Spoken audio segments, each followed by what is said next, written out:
Good morning, everybody. Chris Profi, Musically Obsessed. Okay, today we are going to tackle Black Sabbath's album, Forbidden, which is an interesting album because a lot of people feel that this is Black Sabbath's worst album, and a lot of people just won't even listen to this album thinking it's terrible. So I want to revisit it. I know other people have talked about this album, but I wanted to definitely put my 2 cents in. So, Sabbath, Forbidden. This came out in 1995. It was their 18th album. What a lineup. You've got Tony Iommi on guitar. You've got the underrated Tony Martin on vocals. Now, who's Tony Martin? Well, he sang in 5 Sabbath albums. He's got an amazing voice, very underrated singer. Cozy Powell on drums, Neil Murray bass, and Jeff Nichols on keyboards. So a killer lineup. Now, definitely a few changes in here. This was produced by Ernie C. Now, Ernie C. came from the band Body Count. Now, Body Count was creating some waves back in 1992 with their song Cop Killer. So, I can't help but think maybe Tony Iommi was sort of trying to get on that wave and maybe, bring Sabbath to some of the younger audience. I think the problem is by 1995, nobody really cared about Sabbath. I know me, I'm a big Sabbath fan. I love all the Ozzy stuff. I love the Dio stuff. I love actually everything. I love the Tony Martin era. I don't think I really cared about Black Sabbath in 1995 either. At first listen, this album did not help. Now, this album followed 1994's Cross Purposes, which is an amazing album. But this was the last album until 2013 when they came back with Ozzy for the album 13. So it kind of shows you, I think, by this point and after this album, Iommi was sort of done. But there's some good stuff on this album. I don't feel that it is as bad as people are saying, okay? So let's get into the songs. And I need another sip of coffee for this. This is going to be an interesting video. So the first song is called The Illusion of Power. It starts off with a typical Sabbath riff. It's a little generic. I love the chorus of this song. Okay, the vocals I'm not too keen on. The only reason is because it's almost like Tony Martin is standing on a pulpit, and he's this minister, and he's sort of shouting these lyrics at us. I don't really like the delivery too much. I like his delivery better in the chorus. Here's the problem, and not for me, because I like this artist, but Ice-T is part of this song. He has this sort of recitation mid-song, and I think that threw a lot of people off, and they just didn't listen to the rest of the album. And at first listen, it's like, wait a second, why is Ice-T on a Black Sabbath album? You got to remember, this is 1995. Again, this was produced by Ernie C., who was a member of Body Count. Ice-T is the lead singer of Body Count. So it makes sense. It just, in 1995, it was sort of a little jarring for people. And I think that after they heard Ice-T and just the whole scene that this album came out in, I think a lot of people just gave up on the album right away, which is a shame because there's so many other great songs. There's a midsection part of The Illusion of Power with this double bass by Cozy, which is amazing. So it's a good song. It's not the strongest on the album, but it's a pretty good opener. Then we get into a song called Get a Grip, which is one of my favorites on the album. Killer riff, killer chorus, and a ripping solo by Iommi. Love the song Get a Grip. So definitely check that one out if you want to hear the fact that there is some really good stuff on this album. Okay, track 3, Can't Get Close Enough. This is an interesting song because I feel that there are 2 parts to it. The first part is this slow, sort of revolving, creepy guitar riff, and over that, Tony Martin is singing, kind of a nice melody over that. So that's the first part of the song. And then the second part kicks in. It sounds like a completely different song. You got this heavy, like 80s riff by Iommi, really strong vocals by Martin, and another ripping solo. So I think for people maybe listening to this song, they maybe would have skipped it on their CD player at first because it doesn't really do anything in the beginning, but give it a chance. Like I said, about the second half of it is killer heavy riff by Iommi coming in there. Okay, and then track 4, Shaking Off the Chains. Not my favorite Iommi riff.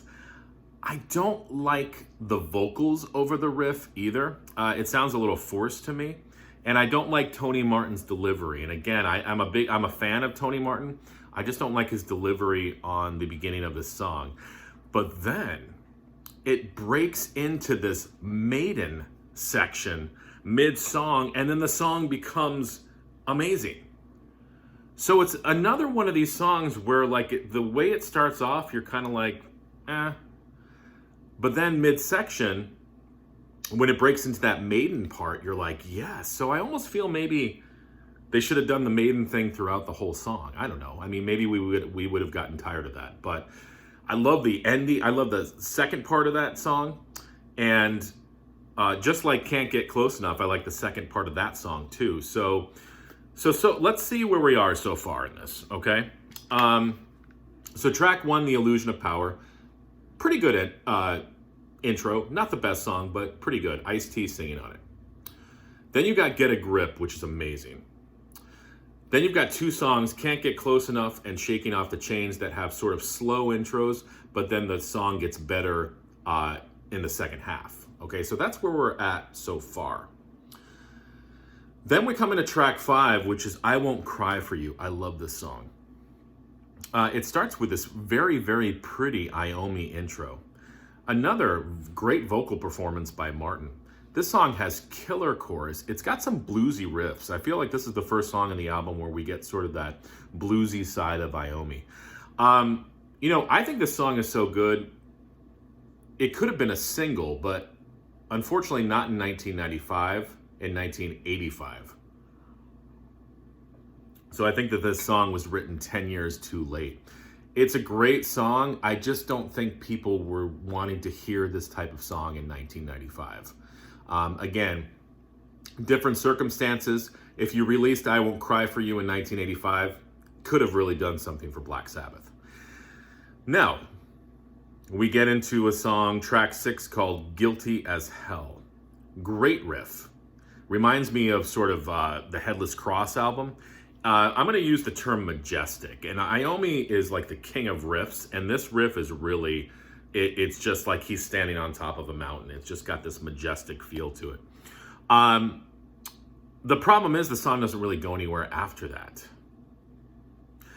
But then there's like this sort of interesting midsection where the riff sort of changes a little bit and Tony Martin's vocals change a little bit, and it's interesting to your ear. But then it kind of goes back to that generic thing. So the song Guilty as Hell, even though it's got a great riff, the song doesn't really go anywhere. And I don't know. So it's not a favorite of mine on the album. Now, track 7, called Sick and Tired. The drum intro on this song is really good by Cozy. More bluesy riffs by Iommi, a bluesy solo. The keyboards by Jeff Nichols really come out in this song. I like the verse of this song. I just feel like it needed a change in the chorus. It's sort of the same old. And so the last 2 songs, Guilty as Hell and Sick and Tired, they almost sound like they were really good ideas, but they just weren't, developed enough for the album.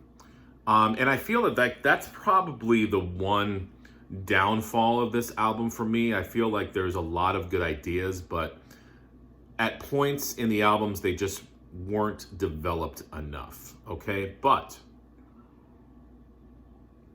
we're getting into the last 3 songs. which is a very strong way to end this album. See, the point is, too, back to what I was saying before, by this point, I think people have given up on the album. You know, because you've got the song Get a Grip, which was really good, and I Won't Cry for You, which was really good, and there were parts here and there that were good, but I think by this point, if they hadn't given up by hearing Ice-T in the first song, by this point, they probably would have either stopped their cassette or taken a CD out and maybe thrown it out the window. But they would have missed 3 of the strongest songs.